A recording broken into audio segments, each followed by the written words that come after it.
സുഹൃത്തുക്കളെ, നമ്മൾ ഇന്നൊരു ലോകം മുഴുവനുള്ള മലയാളികൾ ഓണം ആഘോഷിക്കുന്ന പശ്ചാത്തലത്തിലാണ് നമ്മൾ ഇന്ന് ഈ ഒരു ലളിതമായൊരു പരിപാടി സംഘടിപ്പിച്ചിട്ടുള്ളത്. നമുക്കറിയാം, ഓണം കാർഷിക ഉത്സവമാണ്, വിളവെടുപ്പിൻ്റെ ഉത്സവമാണ്. പക്ഷെ ഇവിടെ വിളവെടുക്കാൻ എന്താണുള്ളത്? ഇവിടെ വിളവെടുക്കാനൊന്നുമില്ല. നമ്മൾ ഈ വിഷയത്തിൽ പത്രക്കാരെയും മറ്റ് ഉദ്യോഗസ്ഥരെയും ഇവിടുത്തെ ഡെപ്യൂട്ടി സ്പീക്കറായ MLA ഉൾപ്പെടെ, കളക്ടർ ഉൾപ്പെടെ അറിയിച്ചിരുന്നു. അവർ ഒരു നടപടിയും സ്വീകരിക്കാത്ത പശ്ചാത്തലത്തിലാണ് നമ്മൾ ഈ ഒരു പ്രതിഷേധത്തിലേക്ക് പോകുന്നത്. ഇതിൻ്റെ കാര്യങ്ങൾ വിശദീകരിക്കാനായിട്ട് നമ്മുടെ കൺവീനർ അനിൽകുമാർ ഇടുക എന്ന് പറഞ്ഞു.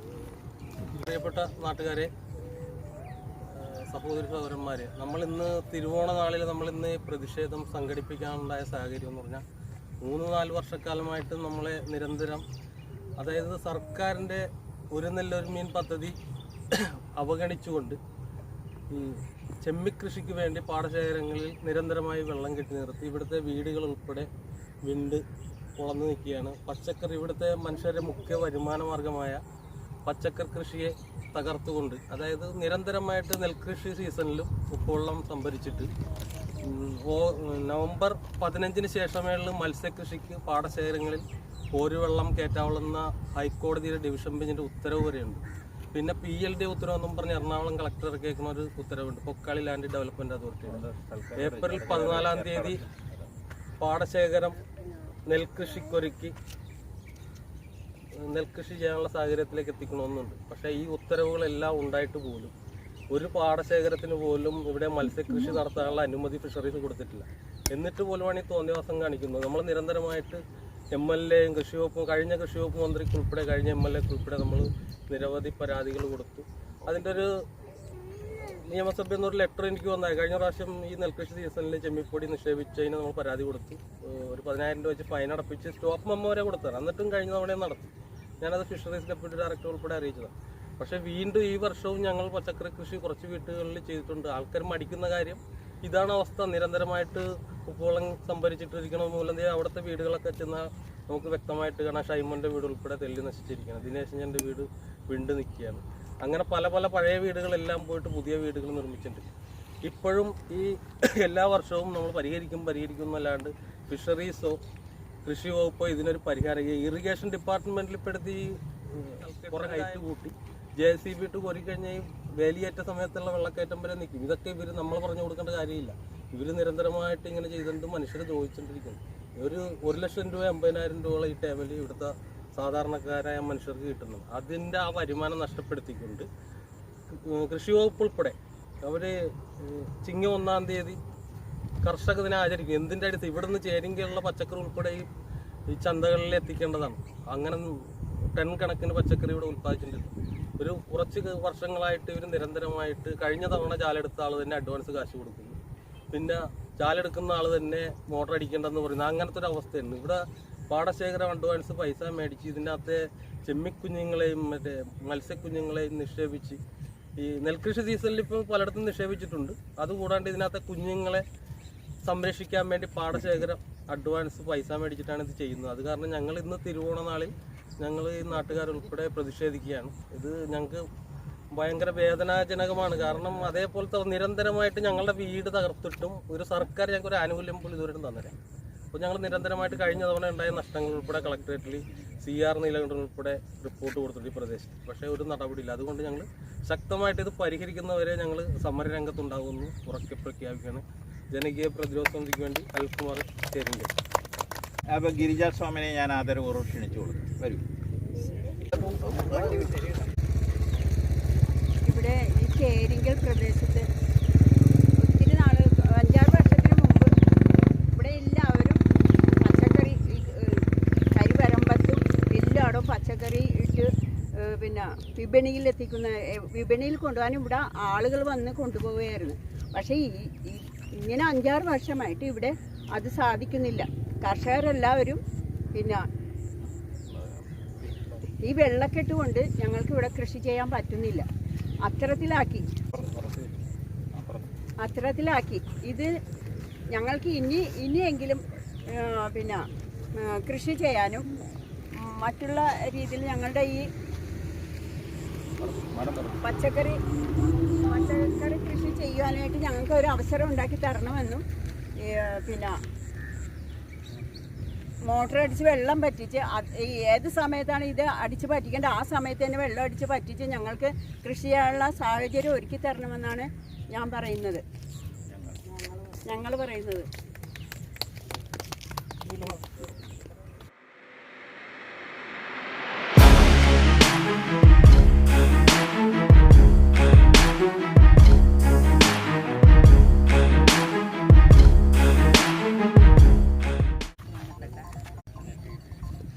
ഞങ്ങൾക്ക് വെള്ളം പറ്റിച്ച് കിട്ടണം, ഞങ്ങൾക്ക് പച്ചക്കറി നടണം. ഞങ്ങൾ ഈ പച്ചക്കറി കൊണ്ടാണ് ജീവിച്ചുകൊണ്ടിരുന്നത്. ഈ ഓണമൊക്കെ ഞങ്ങൾ എന്താണെന്ന് അറിയാതെ ജീവിച്ച ആളുകളാണ്. ഇത്തവണ ഈ ഓണം ഞങ്ങൾക്ക് ഉണ്ടെന്ന് പറയാൻ മാത്രമേ ഉള്ളൂ. പച്ചക്കറിയില്ല, പണിയില്ല, വേലയില്ല. ഈ വെള്ളം കൊണ്ട് ഞങ്ങൾക്ക് മരുന്ന് തിരിയാൻ പറ്റണില്ല. അതുകൊണ്ട് ഞങ്ങൾക്ക് വെള്ളം പറ്റിച്ച് തന്നെ പച്ചക്കറി ഉണ്ടാക്കണം. അതാണ് ഞങ്ങളുടെ ഓണമില്ല. ഓണമില്ലാത്തത് പച്ചക്കറിയില്ല. ഞങ്ങൾക്ക് വേറൊരു തൊഴിലില്ല. ഞങ്ങൾ 2 പ്രായമായ മനുഷ്യരാണ് വീട്ടിലുള്ളത്. ഞങ്ങളുടെ കഴിവനുസരിച്ച് ഞങ്ങളുടെ വീട്ടിൽ ഉള്ളത് ഇത് വെച്ച് ഞാൻ 10-100 രൂപയുടെ അതൊക്കെ മേടിച്ച് ജീവിതം കഴിയുകയും 10,000-3000 രൂപയുടെ പച്ചക്കറി വിറ്റോണ്ടിരുന്ന ഞങ്ങളാണ്. ഇപ്പോൾ പച്ചക്കറി വിൽക്കാനും എടുക്കാനും അത് വെക്കാനും ഉള്ള സൗകര്യമില്ല. അപ്പൊ ഇത് നമ്മുടെ ഒരു സമ്മാനം ഉപഹാരമായിട്ട്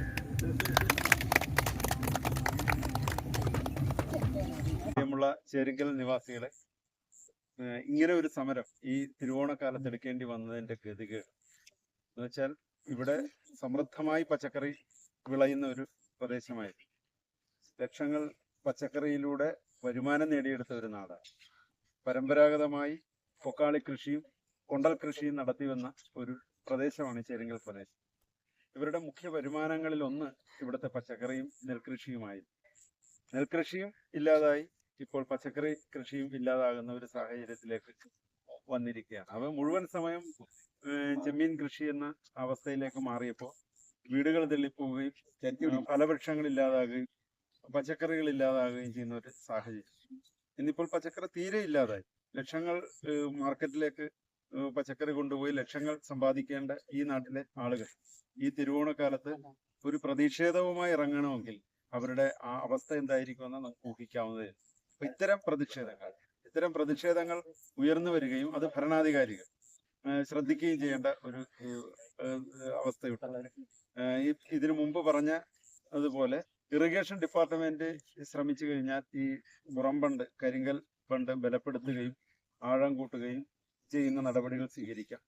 അതേപോലെ തന്നെ ഈ പ്രദേശത്തുള്ള ആളുകൾക്ക് മണ്ണിറക്കി കൊടുത്തുകൊണ്ട് അവരുടെ ഭൂപ്രദേശം ഉയർത്തിക്കൊണ്ടുവരാൻ, എല്ലാത്തിനും ഉപരിയായിട്ട് ജമീൻ കർഷകർ ചെയ്യുന്ന ദ്രോഹം, കൃത്യമായി കാർഷിക കലണ്ടർ പ്രകാരം മത്സ്യകൃഷിയും നെൽകൃഷിയും നടത്തേണ്ട സാഹചര്യത്തിൽ അതിനെ ലംഘിച്ചുകൊണ്ട് മത്സ്യകൃഷി, അതായത് ചെമ്മീൻ കൃഷി മാത്രം നടത്തുകയും അനുസ്യൂതം ഒരു നിയമങ്ങളെയും വകവെക്കാതെ വെള്ളം അടിച്ചു കയറ്റി, ഉപ്പുവെള്ളം അടിച്ചു കയറ്റി മുക്കി നിർത്തുന്ന ഒരു സാഹചര്യമാണ് ഇവിടെ ഉള്ളത്. അതുകൊണ്ട് നെൽകൃഷിയും ഇല്ല, ഫലത്തിൽ പച്ചക്കറി കൃഷിയും ഇല്ലാത്ത ഒരു സാഹചര്യം. ഇത്തരം സാഹചര്യങ്ങളെ കാർഷിക വകുപ്പും ഇറിഗേഷൻ വകുപ്പും ഫിഷറീസ് വകുപ്പുമാണ് ശ്രദ്ധിക്കേണ്ടത്. ഈ വകുപ്പുകൾ ശ്രദ്ധിക്കുന്ന തരത്തിൽ, അല്ലെങ്കിൽ അവർക്ക് ചെയ്യാവുന്ന കാര്യങ്ങളേ ഉള്ളൂ, അതിനു വേണ്ട ഫണ്ടും അതിനു വേണ്ട പ്ലാനും പദ്ധതികളും തയ്യാറാക്കി ഈ പ്രദേശത്തെ മെച്ചപ്പെടുത്തിയാൽ നമ്മുടെ മാർക്കറ്റിൽ അതിന്റെ ഗുണം ഉണ്ടാകും. അത്തരത്തിൽ സർക്കാർ ശ്രദ്ധിക്കണമെന്ന് ഈ പുതിയ സർക്കാരിനോട് ആവശ്യപ്പെടുകയാണ്. ശ്രദ്ധിച്ചു കഴിഞ്ഞാൽ ഈ പ്രദേശം നല്ലൊരു വാസയോഗ്യമായ ഒരു പ്രദേശമായി മാറും. അതിന് ഈ പ്രതിഷേധങ്ങൾ വരും കാലങ്ങളിൽ ഉയർന്നു വരട്ടെ. ഈ പ്രതിഷേധങ്ങൾക്ക് എല്ലാവിധ ആശംസകളും അർപ്പിച്ചുകൊണ്ട് നടത്തും. പ്രിയമുള്ള ചേരിങ്കൽ നിവാസികളുടെ ഇന്ന് നടത്തുന്ന ഈ പ്രതിഷേധത്തിന് എന്റെയും എന്റെ കുടുംബത്തിന്റെയും ഊഷ്മളമായ അഭിവാദ്യം അർപ്പിക്കുകയാണ്. കാർഷിക സാർ പറഞ്ഞ കണക്ക് കാർഷിക സമൃദ്ധിയുടെ വിളവെടുപ്പിന്റെ സമയത്ത് പട്ടിണിയുടെയും പരിവട്ടത്തിന്റെയും നഷ്ടങ്ങളുടെയും കഥകൾ മാത്രം പറയുവാനാണ് ചേരിങ്കൽക്കാർക്ക് വിധിച്ചിരിക്കുന്നത്. ഇത് വിധിയല്ല, ഈ വിധി വരുത്തി വെച്ചതാണ്. കാരണം ഇവിടുത്തെ കാർഷിക യഥാർത്ഥത്തിൽ പറഞ്ഞാൽ കോടന്തുരുത്ത് പഞ്ചായത്തിന്റെ പടിഞ്ഞാറ് മേഖല ഈ പച്ചക്കറി കൃഷിയും താറാവും പശുവും നെൽകൃഷിയും ഒക്കെ ആയിട്ട് പാരമ്പര്യമായി കൃഷി ചെയ്ത് ഉപജീവന മാർഗം കഴിഞ്ഞ ഒരു പ്രദേശമാണ്. പക്ഷേ പുത്തൻ തലമുറ, പുത്തൻ കൃഷി സമ്പ്രദായം, പുത്തൻ മത്സ്യകൃഷി വ്യാപിച്ചതോടുകൂടി ഇവിടുത്തെ ജനവാസ മേഖല തന്നെ ആകെ താറുമാറായി. കാരണം ഇന്ന് മനുഷ്യന് നടക്കാൻ പറ്റാത്ത ഒരു സ്റ്റേജായി വെള്ളം കയറിയിട്ട് ഓരോരുത്തരുടെയും വീട്ടിൽ വെള്ളം കയറി മുറ്റത്തൊക്കെ പച്ചക്കറി വെച്ചിട്ട് അത് വെള്ളം കയറി നശിക്കുന്ന ഒരവസ്ഥ. വീടുകളാണ് വെള്ളം കയറി നിൽക്കുമ്പോൾ സാവധാനം കിഴപ്പോട്ടിരുന്ന് ഇന്ന് പലരുടെയും വീട്ടിൽ ഒരു 2 ദിവസം മഴ പെയ്താൽ ബെഡ്റൂമിൽ വരെ വെള്ളം കയറുന്ന ഒരു അവസ്ഥയായി മാറിയിരിക്കുന്നു. ഇതിന് പരിഹാരം കാണണമെന്ന് ആവശ്യപ്പെട്ടുകൊണ്ട് നിരന്തരമായി ഞങ്ങൾ സമരങ്ങളും നിവേദനങ്ങളും നൽകിയിട്ടും വേണ്ടപ്പെട്ട അധികാരികൾ കണ്ണു തുറക്കുന്നില്ല എന്നതിന്റെ അടിസ്ഥാനത്തിലാണ് ഇത്തരത്തിലുള്ളൊരു പ്രതിഷേധ കൂട്ടായ്മ ഇന്ന് ഞങ്ങൾ സംഘടിപ്പിച്ചിരിക്കുന്നത്.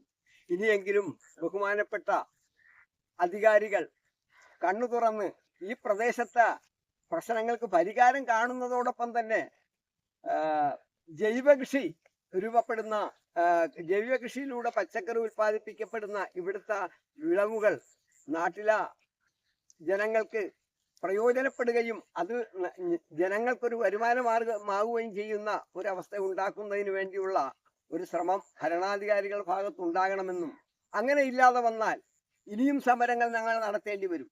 അതുപോലെ തന്നെ ഈ പ്രദേശത്തിൻ്റെ 2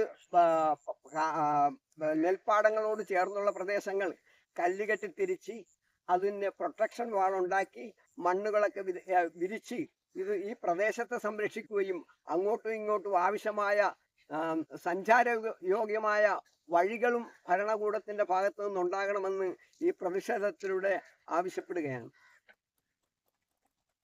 ചേട്ടന് നന്ദി. അടുത്ത് ബഹുമാനപ്പെട്ട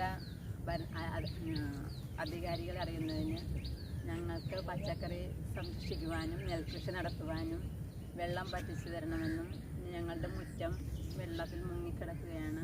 പായൽ പിടിച്ച് ഒരു ദിവസം 2-3 പ്രാവശ്യം തീട്ടി വീഴും, അടിച്ചും തല്ലി വീഴും. കുഞ്ഞുങ്ങൾക്ക് ഓടി നടന്ന് കളിക്കാൻ പോലും പറ്റുന്നില്ല. അപ്പോൾ അതിനൊക്കെ എല്ലാത്തിനും ഒരു പ്രതിവിധി ഉണ്ടാക്കി തരണമെന്നും അപേക്ഷിച്ചുകൊണ്ട് നിർത്തുന്നു.